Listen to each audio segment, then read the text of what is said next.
तो भाई जैसा कि मैंने आपको ऑलरेडी बता दिया था कि जो मुंबई इंडियंस और सीएसके के बीच ट्रेड डील को लेकर बातचीत चल रही थी हार्दिक पांड्या को लेकर, वो कहीं ना कहीं 99% कंफर्म्ड हो चुकी है। हार्दिक पांड्या आईपीएल 2027 के लिए हमको सीएसके में जाते हुए देखने को मिलेंगे और सीएसके से शिवम दुबे तो जाएंगे ही जाएंगे, उनके साथ में खलील अहमद या फिर अंशुल कंबोज जो है वो जा सकते हैं। कुछ लोग यहाँ पे सवाल खड़े कर रहे थे कि भाई कुछ ऑफिशियल कंफर्मेशन नहीं आया है तो यूं ही क्यों बोल रहे हो। पहली बात तो भाई बहुत सारे ऑथेंटिक ऑफिशियल सोर्सेज ने इस बात पर स्टैंप लगा दिया था कि डील जो है वो पर्दे के पीछे लगभग लॉक हो चुकी है। और मैंने आपको यह भी बताया था कि एमएस धोनी जो है वो खुद पर्सनली इन्वॉल्व हो चुके हैं इस ट्रेड डील को क्लोज करने के लिए। अब भाई इस पे एक और मोहर लगवा दी है, किसने? None other than Ravi Shastri ने, जिन्होंने हाल ही में एक स्टेटमेंट इशू करते हुए कहा कि हार्दिक पांड्या के एमआई के साथ जो इश्यूज थे वो सबको पता है, तो ये बात तो कंफर्म है कि हार्दिक पांड्या एमआई में तो नहीं टिकने वाले हैं। उसके बाद रवि शास्त्री ने कहा कि जैसे ही ये कंफर्म हो गया कि हार्दिक पांड्या एमआई में नहीं रहेंगे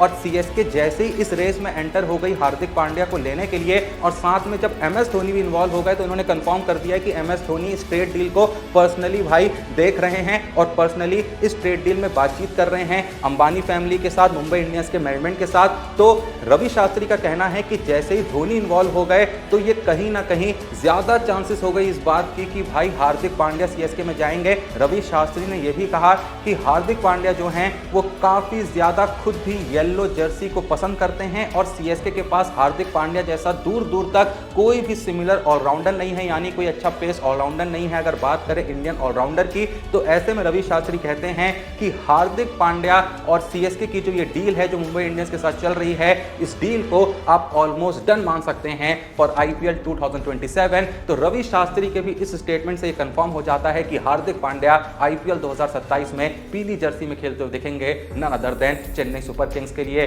बाकी भाई इस बात को भी कंफर्म कर दिया गया है कि अगर दो पल के लिए किसी के मन में ये शक आ रहा था कि कहीं गलती से भी ऐसा ना हो जाए कि हार्दिक पांड्या के बदले सीएसके जो है वो भाई शिवम दुबे के साथ साथ आयुष मात्रे या फिर डेवाल्ड ब्रेविस में से किसी को सौंप दे। हालांकि कंफर्म हो गया है कि या तो खलील जाएंगे या तो अंशुल कंबोज जाएंगे या फिर दोनों भी चले जाएं। बहुत ज़्यादा नुकसान का ये सौदा नहीं है, लेकिन अगर किसी के मन में डाउट है कि कहीं ऐसा ना हो जाए भाई खबर आए और पता चले कि ब्रेविस या फिर आयुष मात्रे में से कोई चला गया, क्योंकि ये दोनों ही बहुत ही इंपॉर्टेंट प्लेयर्स हैं सीएसके के लिए, तो भाई इस चीज़ को ऑफिशियली कंफर्म कर दिया गया है कि सीएसके चाहे कुछ भी हो जाए वो डेवाल्ड ब्रेविस और आयुष मात्रे को किसी भी ट्रेड डील, सिर्फ हार्दिक पांड्या वाली बात नहीं है, चाहे आशुतोष शर्मा वाली हो या फिर कोई और भी ट्रेड डील हो, किसी भी हाल में सीएसके आयुष मात्रे और डेवाल्ड ब्रेविस को ट्रेड डील में इन्वॉल्व करने ही नहीं वाली है। चाहे जो हो जाए, सीएसके ने साफ कर दिया है कि हम आयुष मात्रे या फिर डेवाल्ड ब्रेविस में से कोई भी प्लेयर आपको नहीं दे सकते, नहीं दे सकते, नहीं दे सकते। एंड भाई जहां मैं आपको अलग अलग तरीके से ये बात पहुंचाने की कोशिश कर रहा हूं कि हार्दिक पांड्या 100% सीएसके में ही दिखेंगे आईपीएल 2027 में, तो मैं बता दूं कि जहां कई रिपोर्ट्स तो इस बात का दावा कर ही रही हैं, लेकिन साथ ही साथ भाई अश्विन ने भी इस बात को कंफर्म कर दिया है कि ये जो डील है वो ऑलमोस्ट फाइनलाइज हो चुकी है हार्दिक पांड्या सीएसके और मुंबई इंडियंस के बीच। अब भाई अश्विन को हमारे कंपैरिजन में अंदर की खबरें जो हैं और अच्छे से पता चलती होंगी, भाई उनकी तो डायरेक्ट बातचीत होती है, हार्दिक पांड्या से बंदा कॉल करता होगा, पूछता होगा भाई क्या चल रहा है, हार्दिक पांड्या बताते होंगे कि भाई सब क्लियर हो गया है, धोनी भाई ने सब संभाल लिया है, अब मैं आपको सीएसके में खेलते हुए देखने को मिलूंगा। जिस टीम की सेवा आपने इतने साल तक करी है अब हम भी सेवा करेंगे और सीएसके की लेगेसी जो धीरे धीरे फड़फड़ा के नीचे गिर रही थी, कोशिश करेंगे कि उस लेगेसी को वापस से बिल्ड किया जाए। हालांकि भाई अश्विन ने यह भी कंफर्म करा है कि आईपीएल 2027 के लिए जो कैप्टेंसी का डिसीजन होगा वो सीएसके के मैनेजमेंट में से कोई नहीं लेगा, बल्कि वो खुद एमएस धोनी तय करेंगे। अब कैप्टेंसी यहां पर ऋतुराज ही कंटिन्यू करेंगे या फिर एमएस धोनी हार्दिक पांड्या को अगला कप्तान बनाएंगे या फिर संजू सैमसन यहां पर सीएसके के अगले कप्तान बन सकते हैं। इस चीज पर भी एमएस धोनी ही फैसला लेंगे कि भाई गायकवाड़ के साथ कंटिन्यू करना है या फिर हार्दिक को जो लाए हैं उन्हें कप्तानी सौंपनी है। हालांकि पिछले कुछ साल आईपीएल में हार्दिक पांड्या कैप्टेंसी के अच्छे नहीं गए हैं, जो कि गायकवाड़ की भी नहीं गए, ऑब्वियसली 3 साल से कप्तानी कर रहे हैं, तीनों बार ही सीएसके प्लेऑफ में नहीं क्वालिफाई हो पाए, पर फिर भी यहां पर फैसला एमएस धोनी लेंगे किसे बनाना है, किसे कप्तानी से हटाना है। जब फैसला लिया जाएगा आपको बता दिया जाएगा। हालांकि कल के दिन एक लेटेस्ट अपडेट ये भी आई कि ऋतुराज गायकवाड़ ही यहां पे कंटिन्यू करेंगे लीड करना चेन्नई सुपर किंग्स को। अब गायकवाड़ को लेकर भाई देखो बहुत सारी बातें आती हैं। 1-2 दिन पहले ये खबर आई थी, ऑफिशियल खबर आई थी, ऑफिशियल सोर्सेज से खबर आई थी क्रिकेट एडिटर की, उन्होंने कहा था कि ऋतुराज गायकवाड़ को कैप्टेंसी से हटाने के बारे में सोचा जा रहा है और चांसेस हैं हार्दिक पांड्या से ज्यादा कि संजू सैमसन यहां पर अगले कप्तान चेन्नई सुपर किंग्स के बन सकते हैं। लेकिन कल उन्होंने ही इस बात को भी कंफर्म कर दिया कि जैसा मैंने आपको बताया ना कि MS धोनी इस बात पे फैसला लेंगे, तो MS धोनी और कहीं ना कहीं CSK मैनेजमेंट अब भी ऋतुराज गायकवाड़ पे भरोसा टिकाना चाहता है और उन्हीं के साथ कैप्टनसी कंटिन्यू करना चाहता है, क्योंकि अगर बहुत थोड़ा सा डीप में जाके देखा जाए तो थोड़े से गायकवाड़ अनलकी तो रहे हैं। IPL 2025 में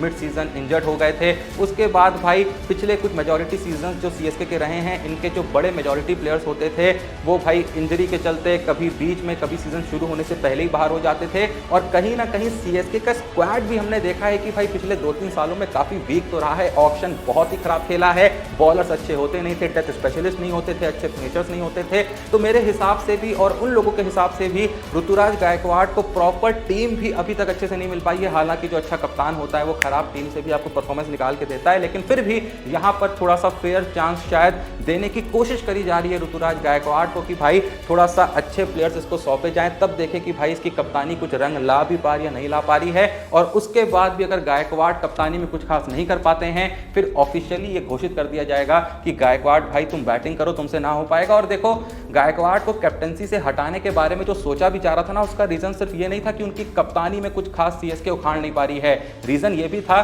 कि जब से कप्तान बने हैं उनकी खुद की बैटिंग बहुत ज्यादा भाई मतलब डिग्रेड हो गई है। तो वो लोग ये भी सोच रहे थे कि कहीं ऐसा तो नहीं कि भाई कैप्टनसी के बोझ के तले गायकवाड़ बचे ही नहीं है, तो थोड़ा सा इनको कैप्टनसी के भार से मुक्त किया जाए और इनका जो ओरिजिनल अंदर का ऋतुराज गायकवाड़ था, जो सालों तक कंसिस्टेंसी के साथ भाई अटैक करके रन्स बनाता ही बनाता था, ऑरेंज कैप की रेस में एकदम टॉप पे बना रहता था। तो कोशिश थी कि ये सोच थी कि भाई अगर ऐसा किया जाए कि कप्तानी से हटाया जाए तो थोड़ा सा बैट्समैन जो है अंदर का गायकवाड़ का वो भाई वापस जीवित हो जाए। अब यहाँ पर लेकिन फिलहाल तो भाई लेटेस्ट अपडेट यही है कि गायकवाड़ ही कैप्टनसी कंटिन्यू करेंगे। क्या होगा क्या नहीं होगा ये तो वक्त ही बताएगा। उसके अलावा एक लास्ट अपडेट ये भी है कि जहां इन्होंने कुछ वक्त पहले स्टीफन फ्लेमिंग को सैक किया था हेड कोचिंग की पोजीशन से, माना जा रहा है कि भाई फिलहाल जो लीडिंग कंटेंडर है CSK के कोचिंग सेटअप को ज्वाइन करने के लिए वो कोई और नहीं, वो है none other than the Wall Rahul Dravid. मैं इस बारे में डेडिकेटेड वीडियो ऑलरेडी बना चुका हूं, जहां मैंने कहा था कि मेरे हिसाब से भी मुझे क्यों लगता है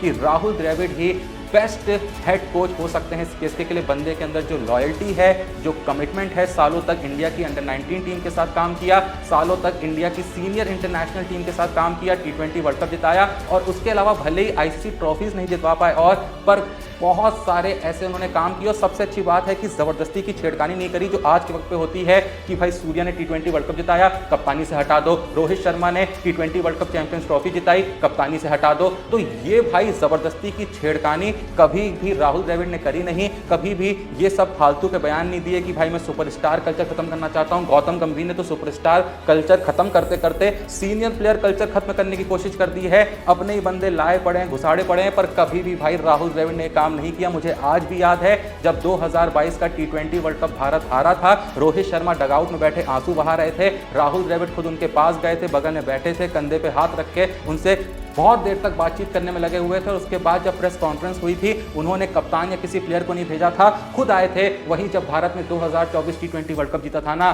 भाई, दूर दूर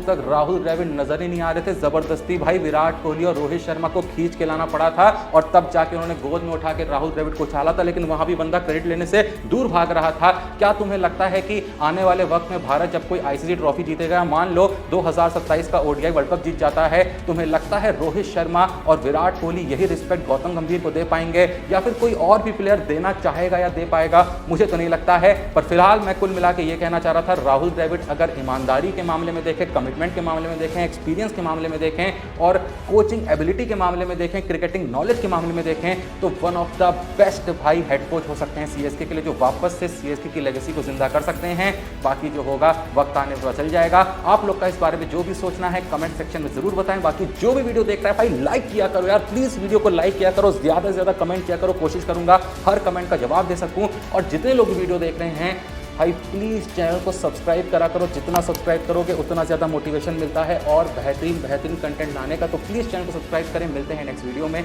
तब तक के लिए जय हिंद, धन्यवाद।